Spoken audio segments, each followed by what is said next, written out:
आदरणीय गुरु जी, मेहरुन्निसा जी, विजय जी और मित्रों,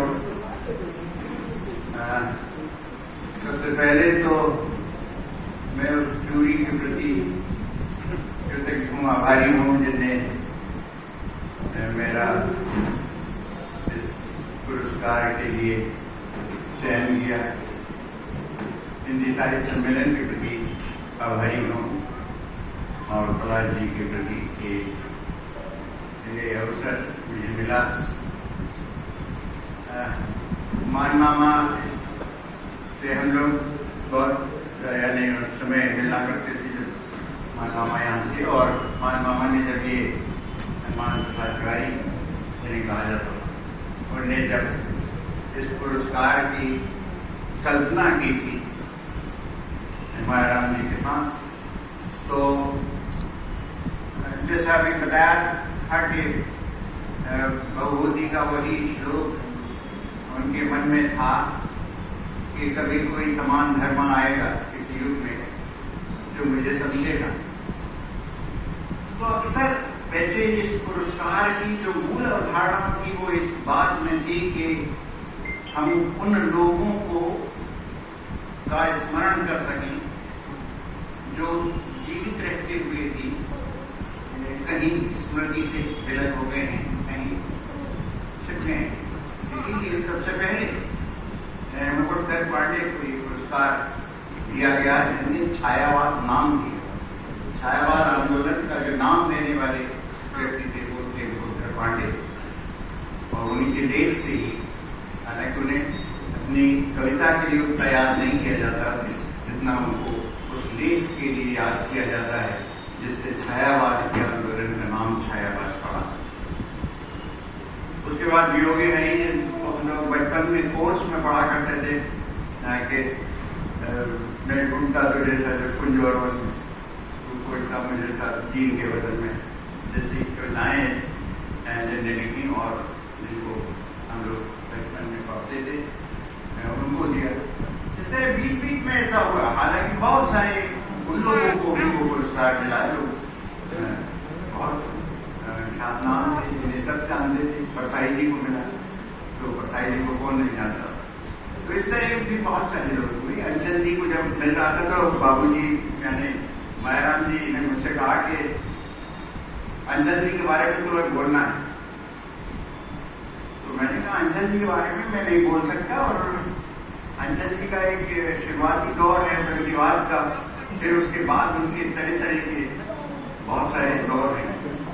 तो बोले जो कुछ तुम्हारे मन में है वही बोल देना, और तुम्हें अंचल जी के बारे में बोलना जरूरी। तो अंचल जी को हम लोग जानते थे और अंचल जी को बहुत करीब से देखा भी था। अंचल जी कभी कभी बहुत अजीब से गुस्सा भी होते थे। तो अंचल जी को मिला, और तब तक अंचल जी लगभग यानी वो अंचल जो कवि प्रगतिवाद के चर्चित कवि होते थे, फिर उसके बाद उन्होंने गीतों के लिए बिल्कुल नई भाषा को ईजाद किया। तो अंचल उस तरह के गीत गाते, और हमारे मित्र सोमदत्त बहुत चाहते थे और बहुत उनकी प्रबल इच्छा थी उनके अंचल को शिखर सम्मान मिले, जो नहीं मिला। तो अंचल जी को लेके बहुत इस तरह की चर्चाएं होती रही, क्योंकि सोमदत्त का जबलपुर से ताल्लुक था। तो ऐसे बहुत सारे बीच बीच में ऐसे कई रचनाकार हमारे इस पुरस्कार के कारण फिर से, जैसे इसी से पहले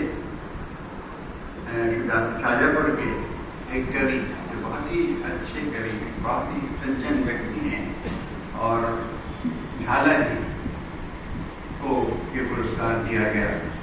राजा वल्लभ की उस कमेटी में हुआ करते थे, उस जूरी में, तो मैं भी था।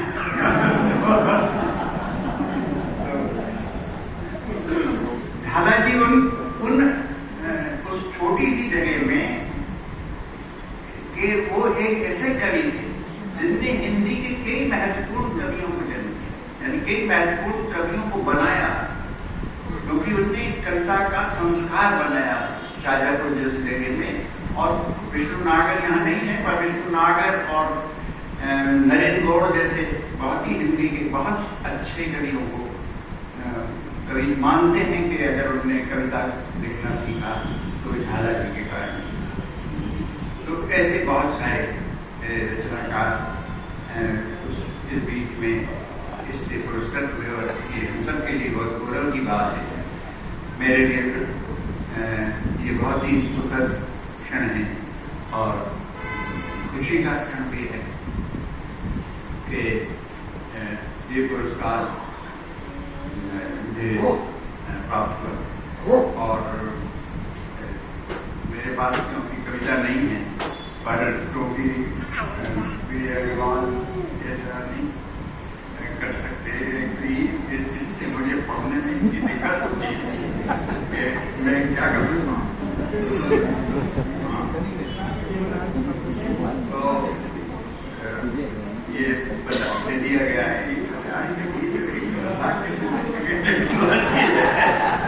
इससे बहुत मुश्किल होती है, पर नहीं चश्मे का बीच में तो कोई चश्मे की बहुत आवश्यकता नहीं है। पर ये एक जो कविता बहुत बार 50 बार मैं पढ़ चुका हूँ, वही कविता मेरे सामने है और वही मैं पढ़ूंगा। इससे पहले मैं 3 लाइन की एक कविता आपको सुनाता हूँ कि तकिए में कपास का एक पेड़, तकिए में कपास का एक पेड़, कपास के पेड़ पर चिड़िया नहीं आती, नींद किस चिड़िया का नाम है? क्या बात है, क्या बात है, अच्छा, बहुत अच्छा। तो ये कविता मैं पढ़ता हूँ जो विजय जी ने दी, और ये विजय जी की कविता समझी है, ठीक है? जो इस पागलपन में शामिल नहीं होंगे मारे जाएंगे, जो इस पागलपन में शामिल नहीं होंगे मारे जाएंगे, कटघरे में खड़े कर दिए जाएंगे, जो विरोध में बोलेंगे, जो सच सच बोलेंगे मारे जाएंगे। क्या बात। बर्दाश्त नहीं किया जाएगा कि किसी की कमीज हो उनकी कमीज से ज्यादा सफेद, चाहे कमीज से चाहे कुर्ते से, बर्दाश्त नहीं किया जाएगा, बर्दाश्त नहीं किया जाएगा कि किसी की कमीज हो उनकी कमीज से ज्यादा सफेद, कमीज पर जिनके दाग नहीं होंगे मारे जाएंगे, धकेल दिए जाएंगे कला की दुनिया से बाहर, जो चारण नहीं, जो गुण नहीं गाएंगे मारे जाएंगे। धर्म की ध्वजा उठाए जो नहीं जाएंगे जुलूस में, धर्म की ध्वजा उठाए जो नहीं जाएंगे जुलूस में, गोलियां भोंक डालेंगे उन्हें, काफिर करार दिए जाएंगे। सबसे बड़ा अपराध है इस समय निहत्थे और निरपराध होना। क्या बात। सबसे बड़ा अपराध है इस समय निहत्थे और निरपराध होना, जो अपराधी नहीं होंगे मारे जाएंगे। मारे जाएंगे।